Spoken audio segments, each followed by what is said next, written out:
रास्त दर पसऱ्याचेर रेशन घेवन वचपी लोकांक फटोवपाच्यो गजाली घडटात ते बंद जावचे म्हूण रास्त दर पसऱ्याचेर बायोमेट्रीक मशिनां सक्तीचीं केल्यात.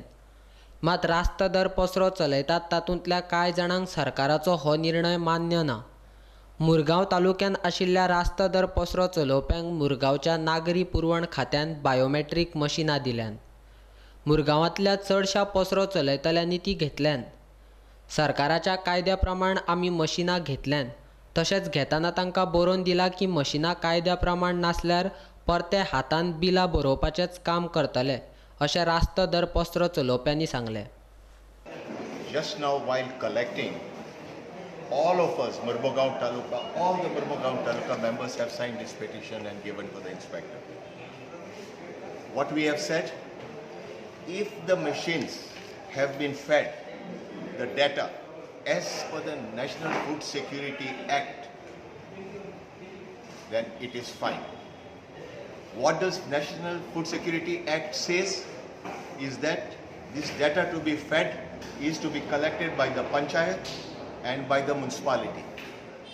I, being an ex-president of the municipality, I can tell you that while households come for their cart, we know where they stay.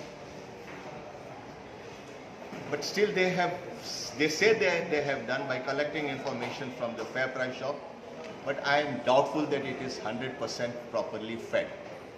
So we have given a letter saying like this: we have accepted the POS on condition the information is fed in it as per National Food Security Act.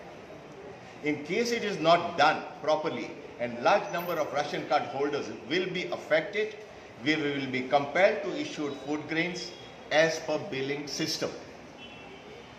You see, mine is a slum area. All uneducated people come there. Am I going to fight with them? Am I going to tell them I cannot give you ration because your name is not in the ration card? So we are trying to be within what the government wants us to do, but the government will have to take the responsibility if the machines are not properly fed. आमी सरकारा कडेन जायते फावट निवेदनां दिल्यांत, मात ताचेर अजून सरकारान जाप दिवंक ना. आमच्यो मागण्यो घेवन न्यायालयांत झगडटले अशें रास्त दर पसरो चलोवपी म्हणटा. फूड सेक्युरिटी बिलाचेर आमी जायते गव्हर्मेंटाक लेटरां केल्ली आहा, तेजे आमकां अजून रिप्लाय मेळोंक ना. पण तरी आसतना आमी आतां मशिनां घ्या म्हटलें गव्हर्मेंटाचें काम केलां, आमी घेतलां मशिनां आमी घेतल्या आमी, पण आमकां कमिशन बी वाडोवन दिवपाचें जावं आमकां पेन्शन दिवपाचें ह्या गव्हर्मेंटान अजून करूंक ना. तेज्या खातीर आमी फायट करतले, हायकोर्टाक आमी वयतले. सगळ्या सोसायटींक ते इक्वल कार्डां ना. दुसरी गोश्ट म्हणजे थोडे सोसायटींक 200 आहा, थोडे 300 आहा, थोडे 800 आहात, 1000 आहा. हे भाशेन इनमॅच्युअल कार्डां आसात आनी सगळ्यांक जर इक्वल जर कार्ड आसलें जाल्यार सगळे इक्वल रावता. जर 200 कार्डां तुका कांयच प्रॉफिट ना, कांयच चलोवन कांयच चलोवन फायदो ना. 300 कार्डां आसल्यार सेम परिस्थिती आतां, 500 सुद्दां आसल्यार तेच चलता. आनी कमिशन्स आहा ते मातशें आनी तेंच्यानी वाडोवपाचें ना, जाल्यार तेंच्यांनी आमकां कितें सॅलरी दिवपाची. दुसरी गोश्ट आमकां तेंच्यांनी नॉमिनी दवरपा लायलो. नॉमिनी दवरलो जाल्यार ताका पेमेंट करचो पडलो. ते पेमेंट करपाक आमकां तितली कॅपेसिटी कांयच आसना, बिलकूल ना.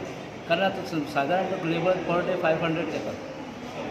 आमकां तांकां 5000 सॅलरी दिवपाक परवडपा ना. तेन्ना गव्हर्मेंटान कितें तरी आमकां फ्युचर कितें करून आमकां सर्वाय सोसायटीवाल्यांक सर्वाय करपाचें अशें म्हाका जर दिसता. मुरगांव तालुक्यांत सुमार 43 रास्त दर पसरे आसात. सगळ्यांक बायोमेट्रीक मशिनां दिल्यात, अशी माहिती नागरी पुरवण खात्याच्या अधिकाऱ्यान माहिती दिली. 39 आउट ऑफ टोटल 43 आणि ऑलरेडी 4 पयले दिल्ले आसा. तर बॅलन्स 39 म्हणल्यार ते आयज डिस्ट्रीब्यूट जाले. ते कितें इशू बी आसलो आयज तसो इशू काय ना. कितें डायरेक्शन्स तेंकां डायरेक्शन तशें काय ना, ते सगळ्यांनी विलिंगली एक्सेप्ट केला आहे.